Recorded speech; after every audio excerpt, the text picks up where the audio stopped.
Assalamualaikum warahmatullahi wabarakatuh. Halo semua, aku Rini Sukma Arsani dari Fakultas Ilmu Sosial dan Ilmu Politik dengan Prodi Ilmu Komunikasi dari Universitas Airlangga.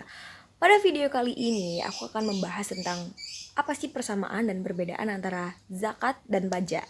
Dan kenapa umat muslim harus membayar pajak setelah mereka membayar zakat. Yuk, simak videonya. Pengertian zakat secara bahasa menurut Said Sabiq berasal dari kata zaka yang berarti mensucikan. Dan secara harfiah zakat berarti tumbuh, berkembang, subur, atau bertambah. Dan secara syarak zakat berarti mengeluarkan kadar tertentu dari harta tertentu menurut sifat-sifat tertentu dan untuk golongan tertentu. Pengertian pajak menurut istilah adalah suatu pungutan dari rakyat oleh para penarik pajak. Sedangkan menurut ahli bahasa, pajak adalah suatu pembayaran kepada pemerintah untuk membiayai pengeluaran-pengeluaran dalam hal penyelenggaraan jasa-jasa untuk kepentingan umum.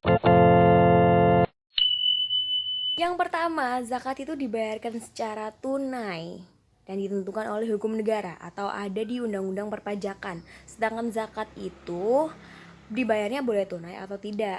Dan udah ditentukan kadarnya di dalam Al-Quran dan hadis. Contohnya apa yang bisa kita bayarkan secara tidak tunai itu zakat fitrah. Kita bisa membayarnya secara tunai ataupun menggantinya dengan bahan pokok seperti beras dan gandum. Yang kedua, pajak itu wajib bagi warga negara tanpa memandang agamanya dan tidak didahului niat. Sedangkan zakat itu wajib bagi setiap muslim dan didahului oleh niat. Yang ketiga, waktu pembayarannya. Waktu pembayaran pajak itu dalam 1 tahun pembukuan. Sedangkan zakat fitrah dibayarkan pada bulan Ramadan.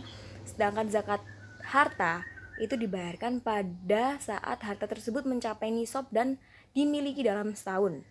Dan yang terakhir itu, yang keempat, pajak dibayarkan kepada kantor pelayanan perpajakan atau lembaga-lembaga yang diberi amanat untuk menerima pajak.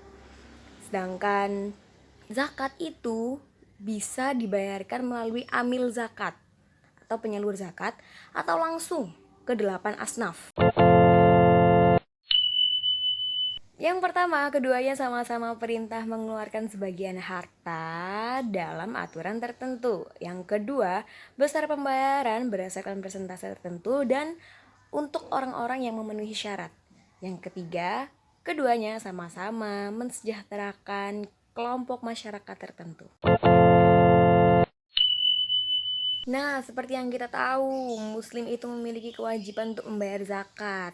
Selain kita menjadi umat muslim, kita juga menjadi seorang warga negara yang memiliki kewajiban untuk membayar pajak.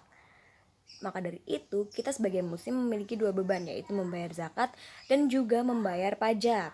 Nah, adanya UU nomor 23 tahun 2011 yang mengatur tentang pengelolaan zakat pada pasal 22. Nah, namun tidak semua zakat yang kita keluarkan itu bisa menjadi pengurang pajak. Kita harus membayarkan zakat tersebut di amil zakat yang diakui oleh pemerintah seperti Badan Amil Zakat Nasional, Badan Amil Zakat Nasional Provinsi, Badan Amil Zakat Nasional Kabupaten atau Kota. Dari bukti pembayaran zakat tersebut, kita bisa menjadikan itu bukti untuk pengurang pajak. Nah, itu dia penjelasan singkat dari aku tentang perbedaan dan persamaan zakat dan pajak serta kenapa umat muslim itu harus tetap membayar pajak setelah mereka membayar zakat. Kurang lebihnya mohon maaf. Thank you for watching. See you guys. Bye-bye. Wassalamualaikum warahmatullahi wabarakatuh.